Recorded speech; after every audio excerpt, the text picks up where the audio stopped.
Hey guys, it's Lala Lottie and welcome back to another video.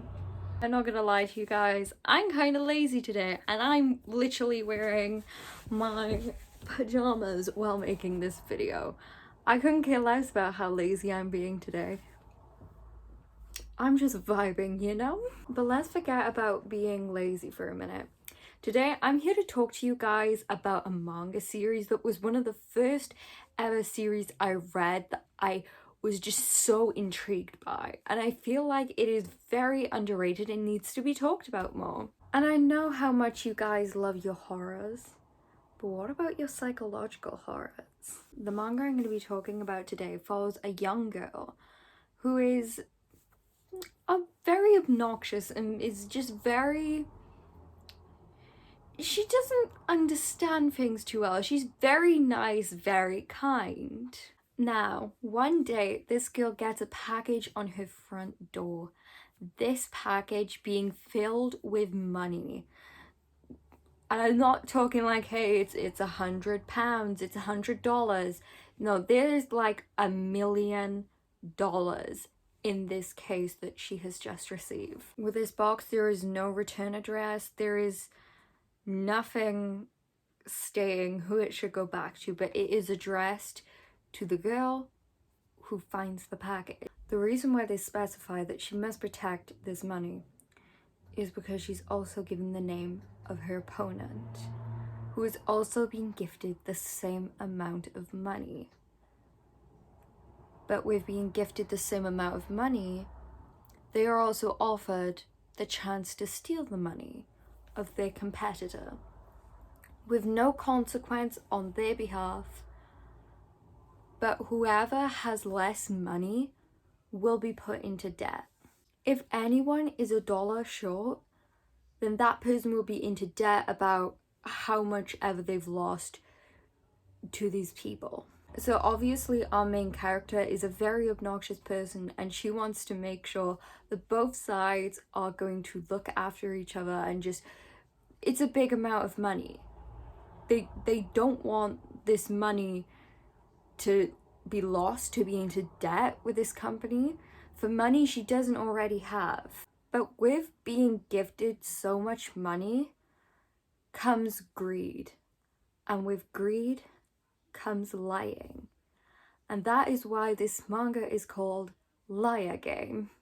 I feel like for people who are big fans of Squid Game, this will definitely be an interesting read to you. Or even if you haven't seen Squid Game and you're not someone who likes gore, this is probably the series you should be trying to invest your time in. Liar Game is one of the more interesting series I've read, since there are so many times where you can trust someone and then find out that they're a liar.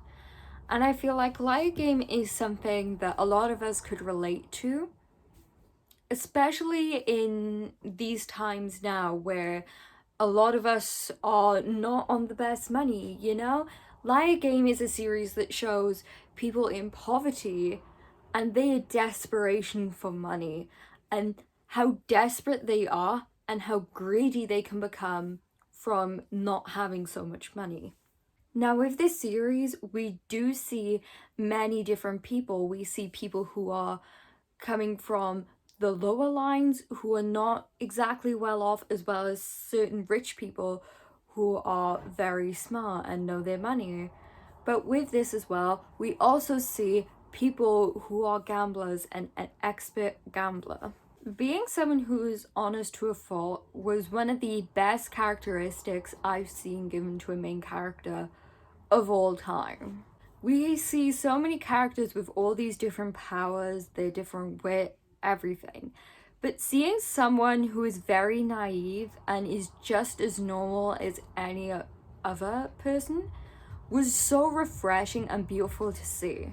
I feel like a lot of us, although we're quick to judge, a lot of us are really quick to agree and defend other people, and we don't want to see the bad in others when there clearly is, and we're so obnoxious to the truth and the lies, the schemes that are around us, that we get fooled so easily. And seeing someone like this grow And while also being very naive, being stupid about her trust, seeing her also be able to be smart about what she's doing and finally come to the sense of you can make things equal and protect as many people as you can was such a beautiful concept to me. With a lot of shows like this, we see people go from kindness to a certain I don't know how to describe this. They go from kindness not to being horrible, but to greed. They really wanted to start doing roadworks as soon as I record this stupid video. Anyways, I apologize if you hear any stupid noises in the background. I literally cannot stop it. But this series is honestly just really refreshing, really relatable, while also being very fictional in a sense. In a way, we can understand characters' motivations for why they would do what they do, why they would steal.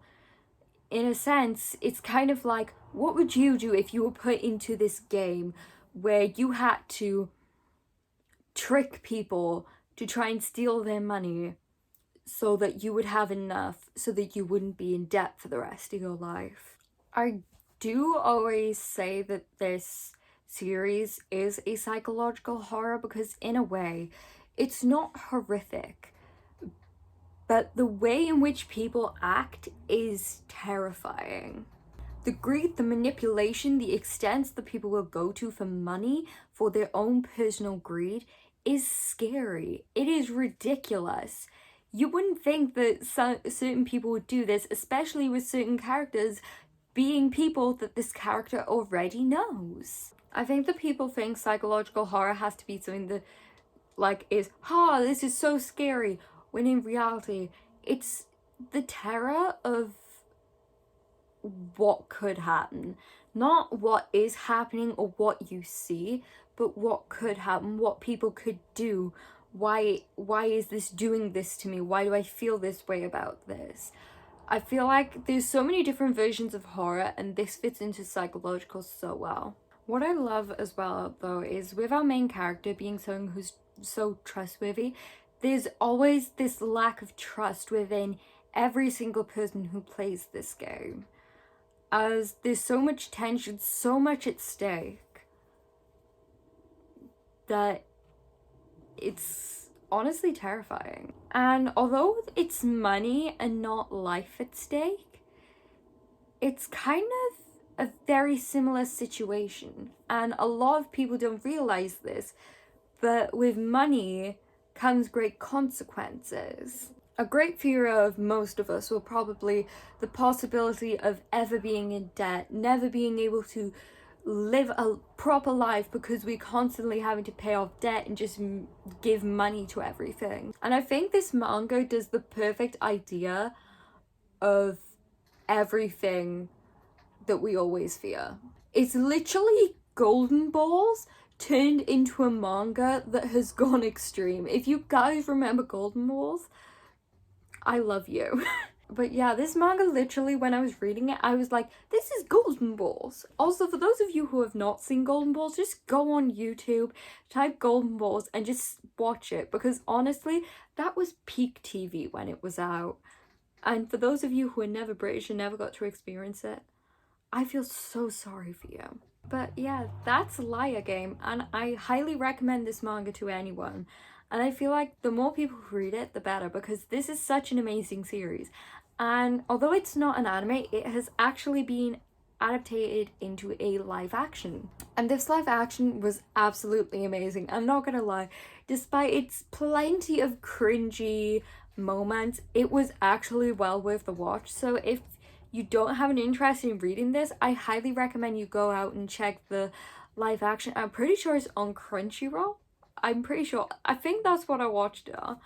But yeah, there is a series and also a sequel movie to finish it off. And yeah, you guys should check it out. The characters, I just want to say as well, the actors did such a good job of playing some of the characters, because it's I feel like with manga, you barely ever get a good live action out of it, but Liar Game was so good.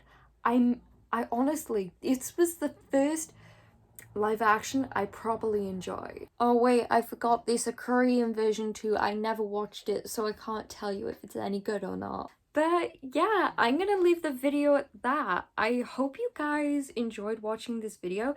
If you did, make sure to leave a like or leave a comment. Tell me, have you read Liar Game? Have you not? Are you going to read Liar Game? What are your thoughts on it? Anyways, I love you guys and I'm gonna leave the video at that. So for now, farewell, friendy eye.